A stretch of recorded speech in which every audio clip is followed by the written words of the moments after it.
Well, nowadays there are many new areas of investment, especially renewable energy, for example, is something which is blooming all across the country, all across the world, including emerging markets. And lots of developing countries, emerging markets, they are actually happen to be having lots of sun, and most of them having a lot of wind. And especially if these projects are made by some support of the governments, like long-term credibility, assistance of the government somehow in some shape, then these also provide a huge new opportunity. So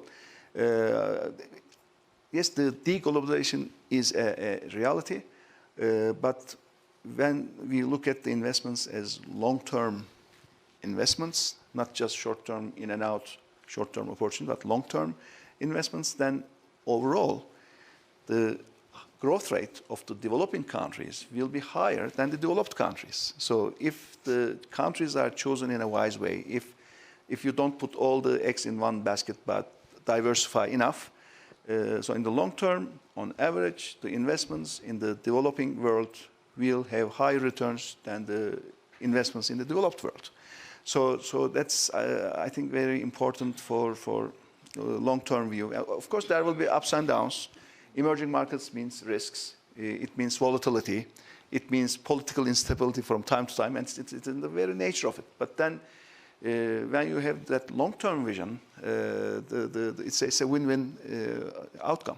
For renewables, by the way, for renewable energy, which is very, very important to reach the 2050 targets of net zero emissions, there's not enough financing yet. I mean, I happen to be in the 2015 group of UN for Sustainable Development Goals, 2030 goals. I also happen to be in the G20 eminent persons group for how to finance.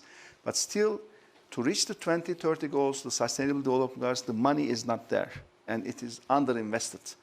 And it is not going to be there. It is going to be a dream to reach the 2030 or the 2050 targets if we look at the financing for renewables as of now. So decarbonization investment is also a very important area, and how to finance it has to go through unorthodox mechanisms. The orthodox mechanisms is not working for financing decarbonization. And here, again, reserve currency issuing central banks should have a role. Because the currency they issue will not be worth a lot if our sons and grandsons don't live in a world where everyone is suffering. So it's time to use the powers of the central bank in a wise way, in a very targeted way, for financing decarbonization, for financing renewables, but it has to be done in a also globally coordinated way, so it's not misused, because when the central bank opens doors, of course, there will be lots of people demanding any kind of thing, but it should be strictly limited to decarbonization for renewable energy, and those specially opened central bank windows should be directed for financing. Otherwise, 2030 targets, impossible to reach. 2050 targets, impossible to reach. But fundamentals, suddenly those fundamentals are being questioned in Turkey. Add to that the risk from the looming election. How should investors be looking at the potential and the risks in Turkey? Well, we have elections on 14th of May, and I am the leader of one of the opposition parties. And what we are going to see before the elections would be probably more of populist approach. That's inevitable. But then for after elections, if there's a change of a government, and it is very likely to be so, then probably there should be an expectation for better human resources and a more rational approach of what is being done on economic and financial management side. But just not for Turkey, but for many developing countries, what is, at the end of the day, what's important is a rule-based approach when it comes to policy set. We have mainly 4 areas, right? The monetary policy, fiscal policy, macroprudential measure area, and the structural reforms. For the first three areas, for the monetary policy, a rule-based approach for central banks is very important to bring credibility, which means under which circumstances, what kind of an action the central bank will do, and announcing this to provide also a forward guidance for the markets that under each scenario, what kind of acts the central bank will do. And pre-announcing this is going to give very important guidance. And for the fiscal policy, fiscal rule is very important for the developing countries. It's difficult. Even the Eurozone came up with a fiscal rule after 2008-2009 crisis. They had to come up with a fiscal rule. But having a fiscal rule is also very important for developing countries to bring predictability to the business world and markets. And then macroprudential measures, using the banking regulation in order to tighten or loosen credit availability. Of course, it's a very complicated area. There are many, many tools that you can use in that area. But again, a rule-based approach for macroprudential measure set is very important. So if there's a rule-based approach for monetary policy, fiscal policy, and macroprudential measure set, this will bring a huge amount of predictability about what will the government do, what will the central bank do, under which circumstances. But the big problem about a rule-based approach is the fact that the political leaders sometimes don't want to be bound by rules. They want to have always choices in front of them. But it's a choice between vulnerability, volatility, versus stability.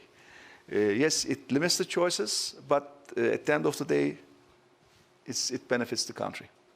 Ali, your thoughts? Have we seen the worst? Is the worst over for emerging markets? I mean, we talk about inflation. Turkey is suddenly one country that's looking at tremendously high inflation. 80% easing to 60%, it's still 60%.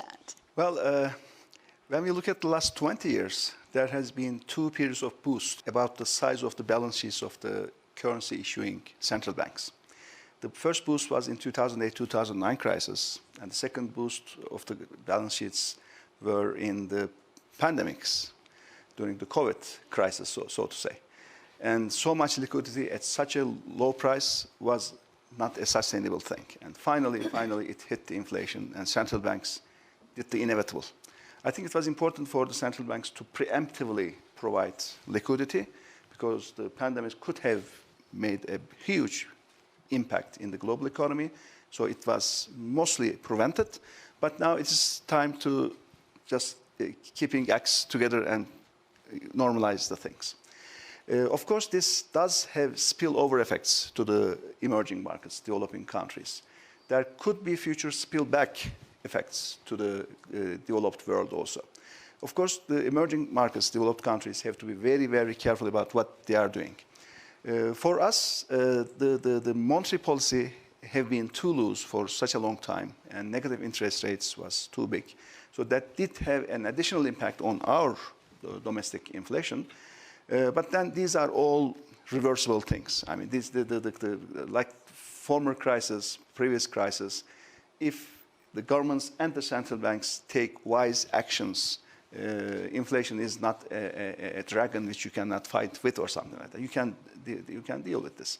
But most important element missing, which we have been observing over the last 1 year period, is lack of adequate coordination and cooperation across the countries.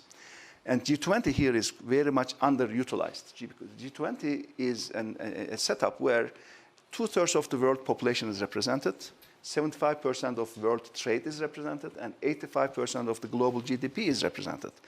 And all the continents are represented. African Union is there, European Union is there. So in these very special circumstances, it is very, very important for G20 to come together more often. And now the digital availability is everywhere. And we all got used to using Zoom or WebEx, whatever platform it is.